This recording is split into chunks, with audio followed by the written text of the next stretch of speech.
70 ఏళ్ల కుటుంబ పాలన ఎండగడుతూ వారి యొక్క హత్య రాజకీయాల గురించి చెప్తూ వాళ్ళ కుటుంబ పాలనలో మా బీసీ ఎస్సీ ఎస్టీ మైనారిటీ వర్గాలు ఏ రకంగా అణిచివేతకు గురైనారో చెప్తూ ఓటు చైతన్య యాత్ర చేస్తూ పల్లె ఎన్నికలు చేస్తూ పాదయాత్ర చేస్తూ గడప గడపకి వెళ్ళి ఒక్కొక్క గ్రామం లోపల మొత్తం కూడా అణిచివేయబడ్డ వర్గాల తరఫున ఒక ప్రశ్నించే గొంతుకగా 70 ఏళ్ల కుటుంబ పాలనలో మీరు చేసింది ఏమిటి?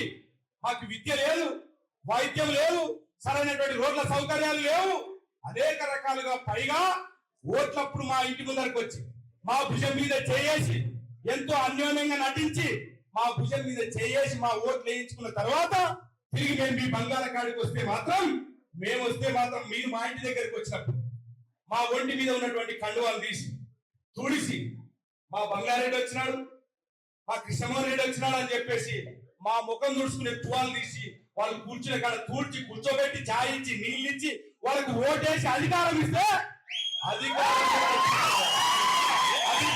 వచ్చిన తర్వాత ఏనాడు కూడా మా గురించి పట్టించుకున్న పాపాన పోలేదు. పైగా మేము ఆ బంగాళాఖాడికి వెళ్ళినప్పుడు మమ్మల్ని కులాల పేరు పెట్టి దూషించినటువంటి పరిస్థితి ఉన్నది అక్కడ.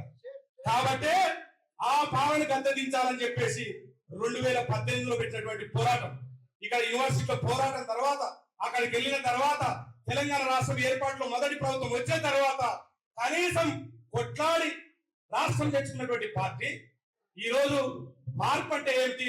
నాయకత్వం కూడా మారుస్తుంది, కొత్త నాయకత్వానికి పునాది వేస్తుంది. గత 70 ఏళ్ళుగా దోచుకున్నటువంటి అవినీతికి అలవాటు పడినటువంటి నాయకులను మార్చి ఈరోజు మరి మా పేరు మీదనే అందరికి గెలిచారని చెప్తున్నారు కదా. కాబట్టి మా పేరు మీదనే, తెలంగాణ పేరు మీదనే, తెలంగాణ రాష్ట్రాన్ని సాధించినటువంటి పార్టీ పేరు మీదనే ఒక కొత్త నాయకత్వాన్ని తయారు చేస్తుందేమో మేము ఎదురు చూస్తే అక్కడ వైఎస్ఆర్సీపీలో ఉన్నటువంటి పల్ల కృష్ణమోహన్ రెడ్డి ఆ రోజు తెలంగాణ ఉద్యమాన్ని కించపరిచినటువంటి వ్యక్తిని తీసుకొచ్చి టికెట్ ఇచ్చి ఎమ్మెల్యేలు చేసింది టీఆర్ఎస్. మరి ఎందుకు చేసినారు? మరి ఎవరు కొట్లాడినారు? మరి తెలంగాణ ఉద్యమకారులకు టికెట్లు ఇచ్చారా? ఎవరైతే కొత్త నాయకత్వానికి మీరు ఎంకరేజ్ చేసినారా అంటే అట్లాంటిది ఏం లేదు. మాకు కావాల్సింది గెలుపు గుర్రాలు, డబ్బున్నోళ్ళు, మా పార్టీకి ఫండ్ ఇచ్చేటోళ్ళు తప్ప ఇక ఎంతైనా దోచుకోండి అని చెప్పేసి తిరిగి వాళ్ళకే టికెట్ ఇస్తున్న పరిస్థితుల్లో అనేక పోరాటాలు చేసి 2018లో నిలబడి ఓడిన తర్వాత ఇక్కడ ఉన్నటువంటి నా కుటుంబ సభ్యులకు వీళ్ళందరూ కూడా నా కుటుంబ సభ్యులే, అందరూ నా కుటుంబ సభ్యులే. ఈ రోజు మహిళలు సైతం మేము కూడా తరలి వస్తామంటే వద్దని చెప్పినాక సమ్మర్ ఎండాకాలం మీకు అనేక ఇబ్బందులు ఉంటాయి, ఎక్కడ పడితే అక్కడ కార్లు ఆపలేము. మేము మీ తరఫు నుంచి మీ ఇంటి నుంచి ఒక్కొక్క మగాన్ని మీ ఇంటి తరఫు నుంచి వీరతలుగా దిద్ది పంపించి రంజిత్ అన్న మీరు ఎంత ఉన్న మీరు ఉండాలా, రంజిత్ అన్న ఈ రోజు మహిళ బిడ్డగా నేను పంపిస్తామని చెప్పేసి ఈవెందో నా భార్యతో సహా బుచ్చిబాబు గారి భార్యతో సహా సాగనంటున్నాను. కాబట్టి ఈ రోజు నేను చెప్పేది ఒకటేక మా ప్రాంతం అత్యంత వెనుకబడింది, విద్య పరంగా వైద్య పరంగా అనేక రకాలుగా వెనుకబడినటువంటి పరిస్థితి మా ప్రాంతం. పాలకులు మారుతున్నారు కానీ అభివృద్ధి గురించి పట్టించుకునే నాదుడు లేడు. అక్కడ కేవలం వాళ్ళకి పీర్ల షాప్ మీద, బార్ల షాప్ మీద, కాంట్రాక్టర్ల మీద, కంకర మిషన్ల మీద, సినిమా టాకీస్ల మీద, వాళ్ళ వ్యాపారాల మీద ఉన్న ధ్యాస ఆ ప్రాంత ప్రజల సమస్యల పట్ల లేదు.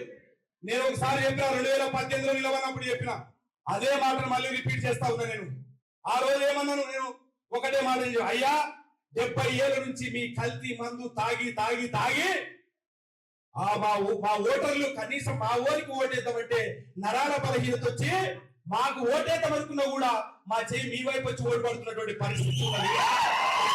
లక్కులో పెట్టి కల్తీ మద్య వ్యాపారం చేసి నరసింహారెడ్డి గారు వేల కోట్లు సంపాదించి ఆ ప్రాంత ప్రజల యొక్క ఆత్మగౌరవాన్ని దెబ్బతీస్తూ అణిచివేత గురి చేస్తున్నటువంటి సందర్భంలో 2018 తర్వాత నిలబడి ఓడిన తర్వాత కూడా అట్లే గట్టిగా నిలబడినాం.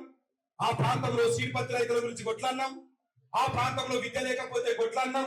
దాదాపు ఒక 15 గ్రామాల లోపల అక్కడ స్కూళ్ళ లోపల, ప్రభుత్వ స్కూళ్ళ లోపల ప్రభుత్వ బడులు క్లాస్ రూమ్లు కట్టించినాం, స్క్రీన్లు పెట్టించినాం. బాలికలకు విద్యార్థులకు కనీసం వరకు టాయిలెట్స్ లేకపోతే టాయిలెట్స్ రూమ్ కట్టించినాం. 15 గ్రామాల లోపల చేసినాం.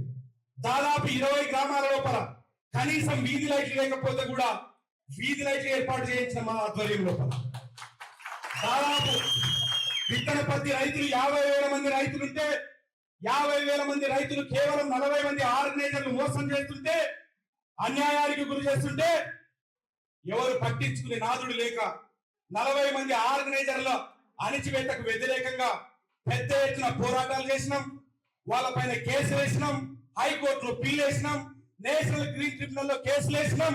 వాళ్ళు అన్యాయంగా అక్రమంగా వాతావరణాన్ని కలుషితం చేస్తున్నారని చెప్పేసి, యాసిడ్తో విత్తనాలు కడిగిన తర్వాత మా భూములు నాశనం అవుతున్నామని చెప్పేసి వీరోచితమైన పోరాటం చేసినాం. ఇక్కడ ఉన్నటువంటి మా మా మా కార్యకర్తలు కావచ్చు, మా బంధువులు కావచ్చు.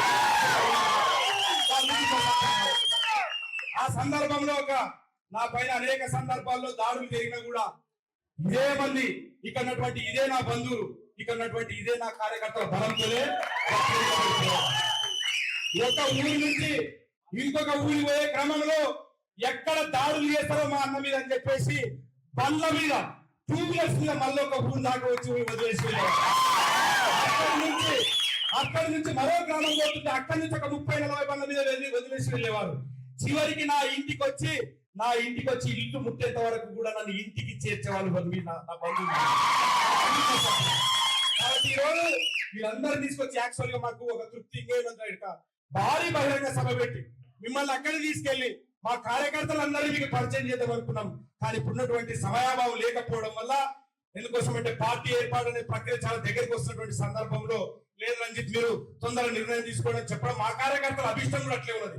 సామాజిక తెలంగాణకు, సర్వోదయ తెలంగాణకు కట్టుబడినటువంటి కవిత కథలో మనం అడుగు వేయాలని చెప్పి వేయాల్సిందే అని చెప్పేసి మేమందరం కూడా ముక్త కంఠంతో ఏకాభిప్రాయానికి వచ్చి ఈ రోజు నిర్ణయం తీసుకోవడం జరిగింది.